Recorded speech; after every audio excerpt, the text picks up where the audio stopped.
All right, welcome to another episode of Shit My Daddy Didn't Teach Me. We're here with Hugo, and today we have Jamani and Georgia joining us. Mhm. Let's see, Georgia. Let's see them blue eyes. Let's see you. Say, hey, mama. Oh my goodness, I can't take it. Well, Mhm. today I thought we would talk about fatherhood. Obviously, I got two amazing fathers, one brand new, as you can see, and one that's been at it for a little bit longer. So, just kind of wanted to really jump in and get some background. So, Hugo, tell me a little bit about your journey so far into fatherhood, if you will. I mean, my journey has been the best. I think it's something that I dreamed of as a child. I wanted to be a father, and I thought it was something that I could be the greatest at. And so putting that man together for me was basically creating someone that I've never met. Because the man that I always wanted to be, I had never met a man that had all those things, so looking back at my childhood, I knew what I needed and what I would have wanted from a father. And so that's kind of how I put that together for my children and for my family. Okay. And Jamani, I know it's only been about, you said 8 months now. So what Six, is six. 6? See, I'm trying to give you extra months. So 6 months. I'll be a little So more seasoned. tell me a little bit about your journey so far in this first 6 months of fatherhood. It's been a journey. It's been a blessing, though.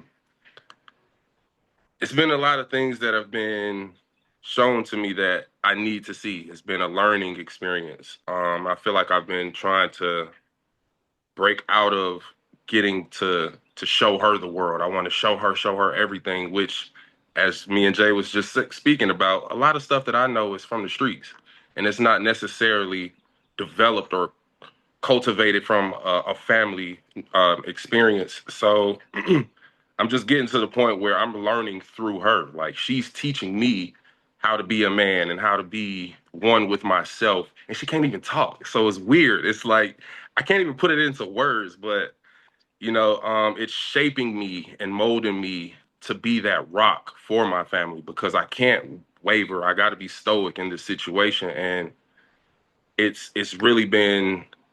If it hadn't been for fatherhood, I don't even know if I would even been speaking or even thinking this way. So it's been a blessing, to be honest.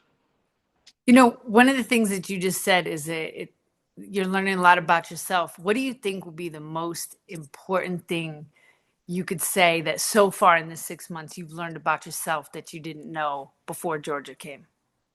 That patience is everything Mm. because I don't have to know it now, or the answer doesn't have to be revealed immediately. But with patience, it always does. And with patience, I'm growing as a man, because at first I would just move so fast and just hustle, hustle, bustle, hustle, and thinking everything was about a dollar and feeling like, oh, well, I got to provide. So I need to have 20 jobs or 50 businesses and money, money, money. And it's showing me like, sit your ass down and be present. And that's all coming through patience. I'm still learning, of course, because it's only been 6 months. So I still have that spirit of like, I still got to go get it.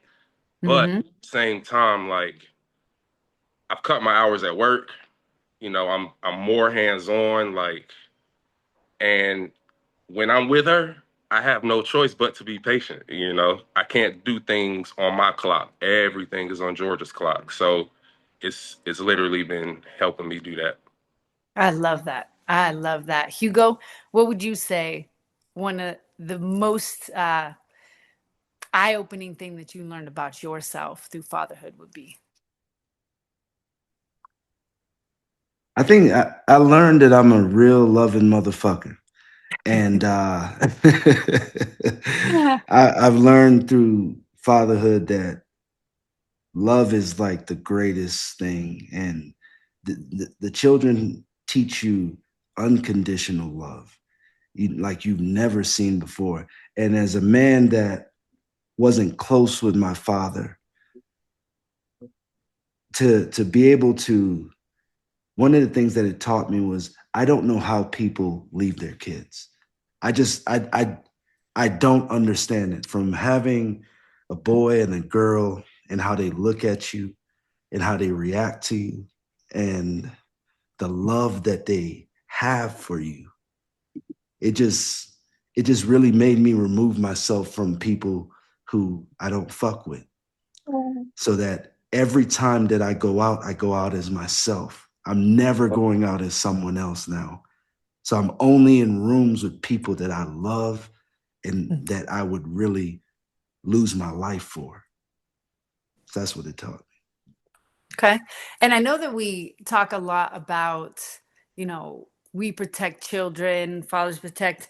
How would you say becoming a father saved your life? That for me or For you. Right. I'm out. Don't worry. I'm okay. going to Jamani next. He's not safe from this question. It saved my life because, like I said, it gave me that perspective. It gave me that responsibility. Previously I fathered two children, and I think having those two children taken from me also helped me become a better father, because now I didn't take anything for granted. I fathered a girl for 5 years and a boy for over 10 years. You know, and to have that ripped from you like that, it that whole emotional journey of healing through that, made me more present with my kids, more present with my family, more present with myself. So that's what And I would say. Jamani, what about you? If you had to say how fatherhood saved your life, how would you explain that? Oh man, I was on drugs and alcohol before this. I was drowning. I was fighting demons, and I lost my family before this. I didn't have a child, but I lost my family, my home, my business, everything. So practically, I was a dead man walking, I felt like. And once I had my child, it was like none of that mattered anymore. It was still present, but none of that mattered. It couldn't triumph my situation. And, slowly but surely, the alcohol faded away, the Mm. drugs faded away. I still smoke the weed, but it's like the distractions, the noise, it got quieter and quieter and quieter. And my heart got bigger and bigger and bigger. And it's emotional. But like I was literally dead. Like, my eyes were open, but I wasn't thankful for nothing. Uh, I had friends around me that were really acquaintances that wanted to see me fall, didn't give two shits if I was here tomorrow or gone today. Um, but now that I got a family, it's like they see the total opposite. They need me here. They want to see me here. And they pour into me as I pour into them. And that completely, just having them two, my wife and my daughter, literally just, I could say saved my life. Not Hmm. to say that I didn't care or needed them to save my life, but the trajectory that I was going in, it wasn't good. And now the place that I'm in now, I would have never guessed. I swear to God, I would have never guessed. So it's, once again, it's beautiful and a blessing. Yeah. And Hugo and I always say, there is nothing on this planet more powerful than a family. And it sounds like that power was enough to literally bring you back to life. Literally. Not even planned either. It's just the aura of it all is just, it's powerful, like you said. Yeah. No, that's absolutely beautiful. Um, man, Hugo, what do you think about what Jamani just had to say? I mean, it proves, here's some facts. Family is the first entity ever formed on this planet. It was formed before religion, it was formed before government, it was formed before anything else. And it's the only thing that we could really heal from. And it's what we were purposed to do as men, is to build family. We weren't purposed to build being the richest man on the planet. We are the motherfucking richest men on the planet. You have your daughter in your arms. Right. There is nobody that could pay you any amount to trade that. I guarantee you that. But Mhm. still, we live in a world where motherfuckers will go out here and tell you, nah, you need to do this, you need to do that. Well, take your insecure ass out there and you go do that. I'm staying inside because they put trash outside. Hmm. And this is where fathers come in. Now we have the covering over our children. And this message will even go out to the world, to the fatherless kids. You know, they don't have that love. And it's just, it's like, again, it's crazy that we try to defy nature. This is nature. You got your daughter in your hand. One of the most unnatural things I learned through this process was being a stepfather. It's unnatural. When a woman could say, hey, those aren't his kids, and the cop look at me and say, hey, you put that boy in the car or that girl in the car, you going to jail. That's Yeah. kidnapping. They can't do that. They can't do that now. You know what I mean? I had to learn that through that process. Now, to each his own. Anybody go do what they want to do, but I'm not doing anything unnatural to me anymore. I could tell you that. And that goes from eating to sleeping to shitting to walking to talking. It's going to be natural and authentic. Mhm. So you were talking about being a protector, Hugo. How do you Mhm. think fatherhood has made you step into a different role, if you will, with yourself, with your identity, with your voice, everything? How has that changed kind of how you walked your path? Oh, it changed tremendously because I'm the foundation. So you can't build. So what you build off of that is based on the foundation. So I realized that the man is the issue or he's the reason. Either Mm. way, he's the fall guy or he's the greatest guy ever. If the house doesn't stand, it's his fault. If it stands, it's his fault again. Yeah, You know, absolutely. so because when I was out there in previous relationships acting a fool, that's what I got. I Mhm. got a fool. I Hmm. attracted women that were fools. You Play know, stupid games, you win stupid prizes. absolutely. So for Magic. the men out there, you change and put the man together. Listen, them same people won't even walk. They'll be afraid to talk. Men don't call me for bullshit no more. They Mhm. can't.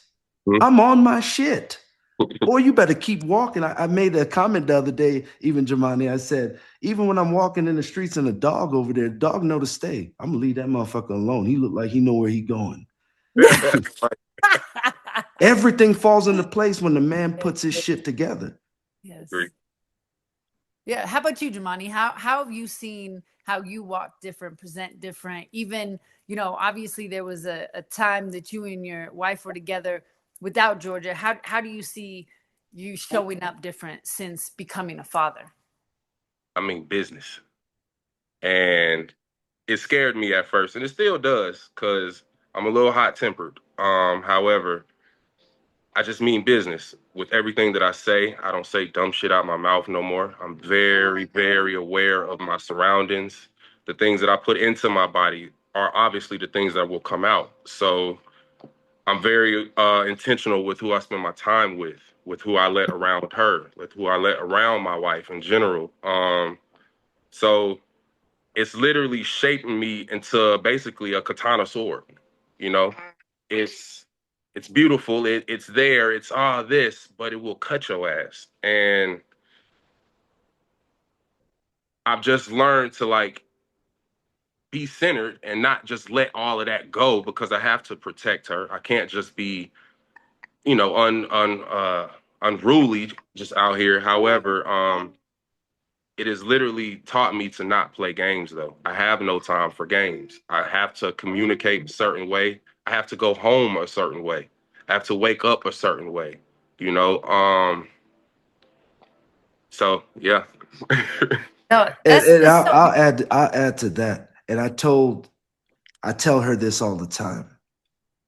That nice guy shit are for people that don't have families. There Yes. is not a man, and when I say man, I'm not talking about them little boys with dick and balls. There's not a man that has something at stake, a family that's nice. You will get your throat slit playing around grown ass men. I'm not playing with dudes. I ain't playing with women. I ain't playing with children. I ain't playing with nobody. And Mm-hmm. just to piggyback off of what you just said, I say that shit all the time in the house. I said, I could tell a little boy all day, he walking too loose. He Mm-hmm. talking too loose. He ain't got nothing to lose. A grown Mhm. man, again, you just know I'm telling you, people will look at you. I could hear it in your voice when you called me the other day, and I want to talk about that for a So do second I. too. Don't think I'm not gonna bring it up. We had just landed, and I just remember I'm in the car. I said, I gotta call him. Gotta call him back. I have no idea what you want, nor do I care. I just know that I'm pissed off I hadn't called you back for like 2, 3 days, and I just noticed it. So when I called you and you told me about Georgia and you introduced your wife and all that stuff, you don't know how emotional I was and how much that made me feel like, boy, this is what grown ass men do. You are now arrived to a point where people call you because they have the same thing at stake and the energies are together. You know what I mean? And we have similar upbringings. That's what even makes it more beautiful. Like someone told me the other day, man, I didn't even know you grew up in poverty. Boy, if you knew, I've been seeing people die since I was 3. Or You can't find it on me, but it's in me. And it's shaped me beautifully the same way your story has shaped you beautifully. You know what I mean? And so I just wanted to tell you how much I'm proud of you, how much I love you, and just I'm just I get emotional just seeing this, talking to you, and this is what life is all about. This is proud of what you. it's all about. I love you too, man. No, Jamani, I'm telling you, I was driving and when he was like, oh, and I know obviously you guys can get into how long you've known each other and what that relationship's been, but he was like, I gotta call him back. And when you hit him with Georgia, I thought he was about to jump out the car with excitement. I'm telling you, for the next 2 hours, we had a long drive. Next 2 hours after you guys got off the phone, he was like, I can't believe it. Like the and I was so overwhelmed. I didn't even meet you in that call. And I was so overwhelmed listening to it because the pride and the excitement and how proud you were to introduce your family to him was like one of the most beautiful calls I've ever witnessed. It was super special. Like I'm telling you, you exuded love through the phone of how proud you were to have that family to show him, and that I mean that's unbelievable. That man taught me about love. You know, I'm not gonna say he's the reason, but he taught me so much about love and he showed me so much love. So it was only, like I said, when you get it, it's like you give it back. And And it's only natural as we're talking about, you know, and I love you, Jay. And I love you too, brother. you guys can get everybody emotional on this podcast. Look at that. But It's I a think beautiful thing, man. you know It what's really is. you don't hear grown ass men tell each other I love you. Why not? Because they're so worried about ego and being tough and just like you said, you could tell a little boy by how he's walking loose. So you could tell a little boy about how he talks and how he has to act and present, right? It is the most beautiful thing to hear two grown ass men who have gone through hell and high water together be able to tell each other how much they appreciate each other, how much they love each other, and then be able to connect. I can tell you one thing: Hugo doesn't have a man in his life that he talks to that's not a father. I can't think of one off the top of my head, not one. And let me tell you, he only has like, I can count on both hands how many actual humans he talks to because he Right. limited. When I met him, motherfucker knew the whole world. Every day, the whole world had to he had speed dial the whole world on his phone. And every day he talked to the whole world. And now when his phone rings, I'm like, whose phone is that? We don't hear. Most of the time we're somewhere with no cell service. But when the phone, I'm like, whose phone? What is that? Like it's like an odd thing in the house when the phone rings, but I can name the 8 people that it's gonna be right on the phone. So it's so beautiful. And something you said, you have to watch out who you allow around your family, right? So we listen to a lot of like sermons and podcasts about powerful stuff. And one, Miles Monroe, if you don't know him, check him out. But he was talking about anybody that you allow around your children or your family are considered family. So you better pick and choose that wisely. The Mm. people you let watch them, the people you let speak to them, the people that you let in your house, period. If you don't consider them family, they shouldn't be in your home. Hugo, talk to me about that. Oh, it's important. I think it's important. I think we have both, all of us on this call, have realized how many masks the world really wears, you know. Oof. And I think that without having an effective male or father in your life, and without the experience, you would never know. You would think, oh, this person is nice, and and it's not. People are not for you. They're not. 90, what they say, 90% of people around you don't like you. Don't That's even a like it. real stat. So I think that we have to be very, very intentional with everything that we do in this short period of time that we have. And I know I've taken note to that because I was looser in the past because I didn't know. You don't know Mm. what you don't know. And I think that's the beauty of having beautiful parents. And that's why you need both, but you need both stable. You don't need both for the sake of having both because there's people who have two household parents that ain't worth a fuck.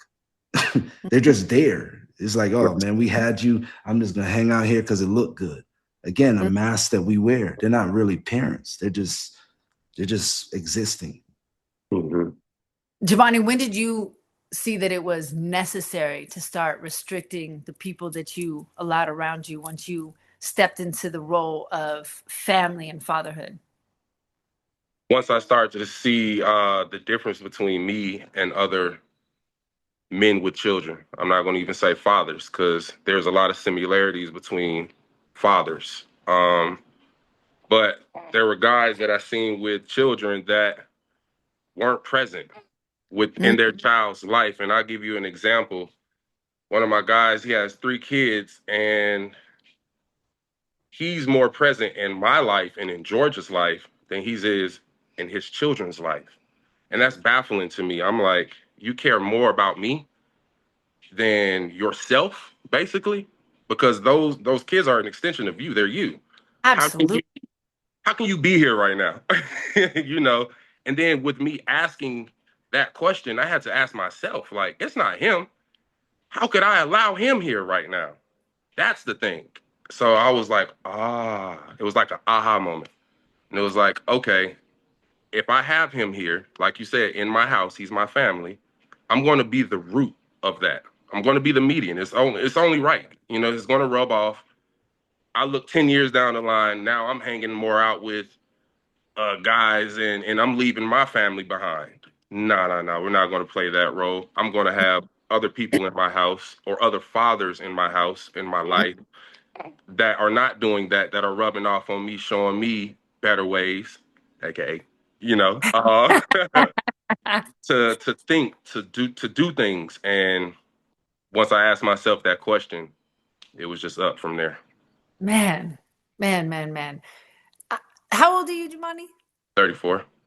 The fact that you figured that Powerful. out at 34, Hugo and I talk about it all the time, that it took us into our 40s to really get it, right? The fact that you have that figured out at 34, you are going to be such a powerful, and already are such a powerful rock, because you are the foundation of your family's home. You are, that little girl is sitting on your lap. You are her rock, right? Hugo Right. carries our kids on his shoulders all the time. And I tell him all the time, the weight, you really do have the weight of the world on your shoulders.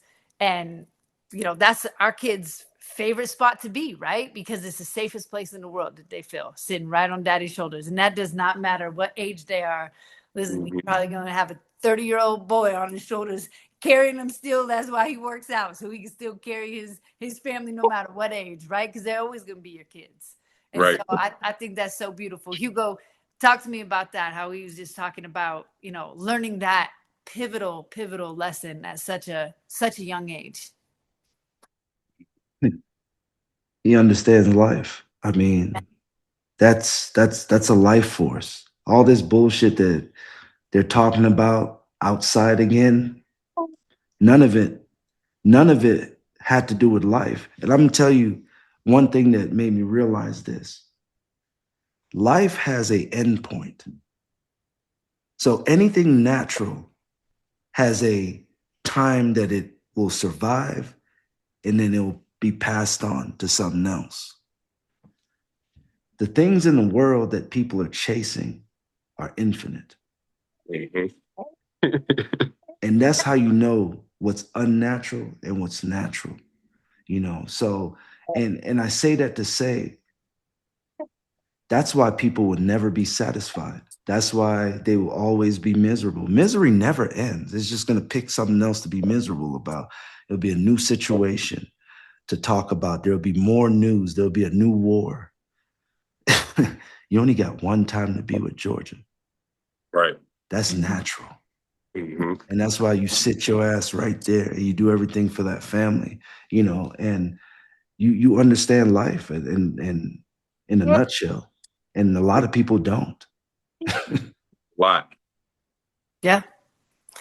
Jamani, you probably, everybody has this, everybody throws around the word love, right? And we have puppy love, we had this love, we have all that. What did having Georgia and having a family, what did it change in your view of love and what love really is?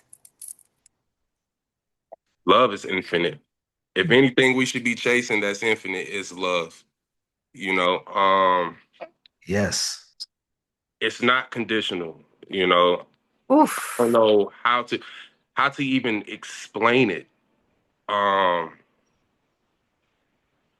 but love is hard too. Love is everything almost in a sense. It's love is God, Let's just cut it and just say that. Love is God, and I see that every day when I look at her. When I look at myself, when I look at my wife, when I look at our shelter, you know, it's like all of these things can be taken for granted, but it's like I don't even know. Like I said, I can't even explain it. Like besides I what I think just did. beautiful. No, I think you did a beautiful job.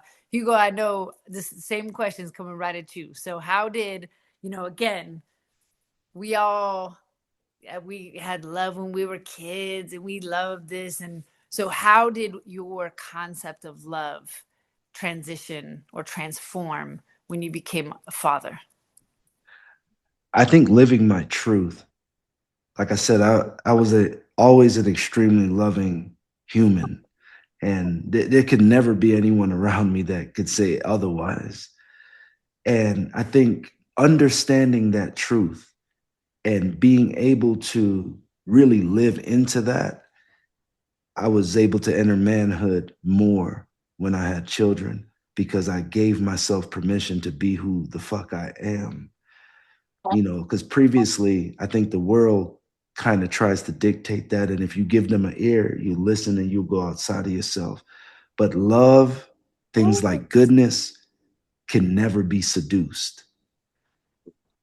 You either have it or you don't. And I think that's where the world has it wrong. When you think that you got to go out there and woo somebody, and no, you can never seduce someone to be of love or to love. You can never seduce someone to be good. You can't. You could try, but you're going to fail. If they don't have it in them, good luck. So Obviously, Jamani's a newer father. Hugo, if you had to give advice to a young man who is about to embark on fatherhood, like let's say before his child's about to be born, his first child, what piece of advice would you give any young man about becoming a father? I would say go home and love your family. That's the only way to change the world, and by changing your world. Love your wife, love your children, love yourself. That love, you could build anything off the foundation of that love. And it's really, truly the only way to do it. And through loving yourself, you allow yourself to be authentic. You allow yourself to live your truth and practice the habits of the man that you want to become. It's really that simple.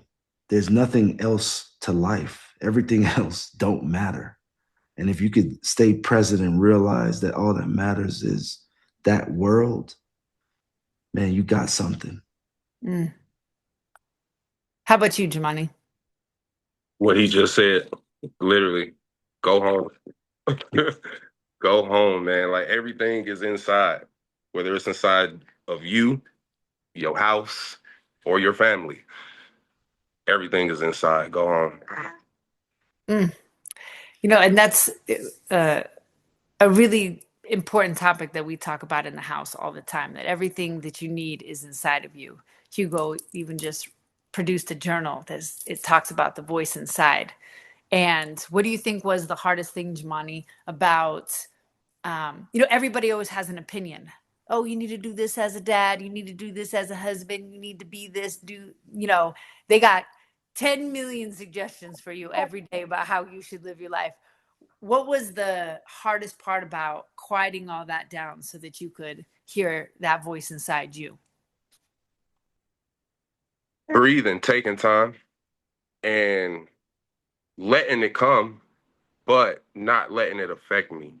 At Mm, first I wasn't breathing and I was just ready for, well, I'm gonna tell you how I feel, or or I'll take it and not necessarily digest it and just I'm just start doing shit. And it's like breathing and patience,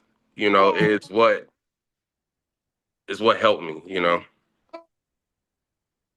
how about you, Hugo? How were you able to and when was the moment that you realized, like, what am I doing? Like, this, what's this chatter? What's this noise? What are we doing? It's right here. When was the moment that you realized I got to stop this, quiet this, and listen here? I've always known that, but I didn't know it. There's like levels of knowing. There's levels of being able to speak it out of your mouth, think it, and then there's levels of becoming it and acting it. And I think that it's always echoed through the universe of my body, but I felt it when I started practicing being present. Mm, And I started to see the love for myself come back. And then I think that quiet down everything else, because then at that point you're listening purely to your heart.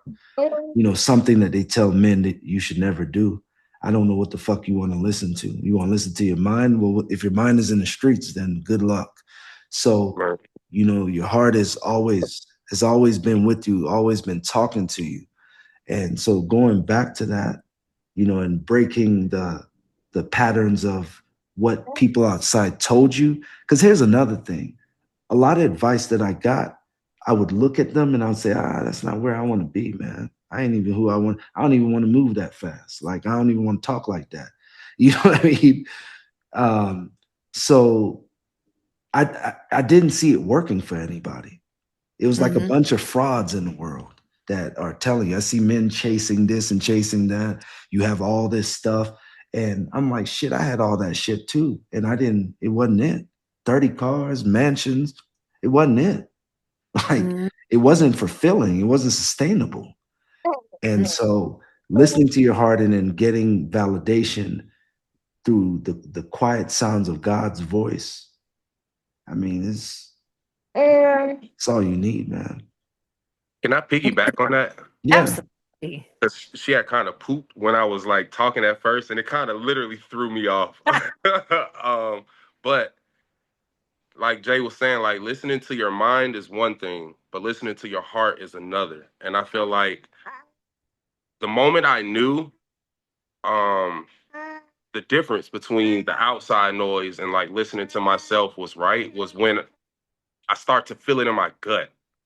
Mm. Like listening to my stomach start to feel like a new thing. And listening to my heart was one thing, but listening to my stomach has absolutely never led me wrong. It has led me through the dark and has led me into the dark, but it has never let me down and has always been right. And it's an experience that you get when you're not listening to other people is the only time that you can really feel it or understand what it's telling you.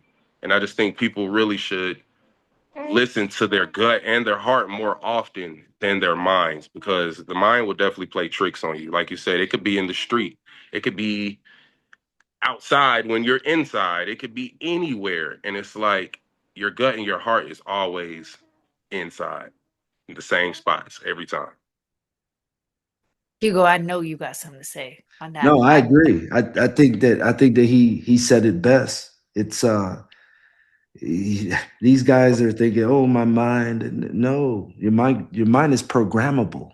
Mhm, What you can't program is someone's heart because you can't see it.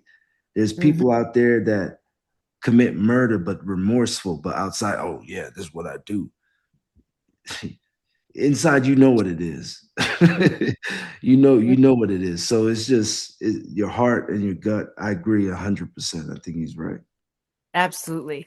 Well, I know you gotta go clean what Georgia just gave you, but I'm gonna one final question. One final question. So we've been talking a lot about family, and we've been talking a lot about go home and love your family.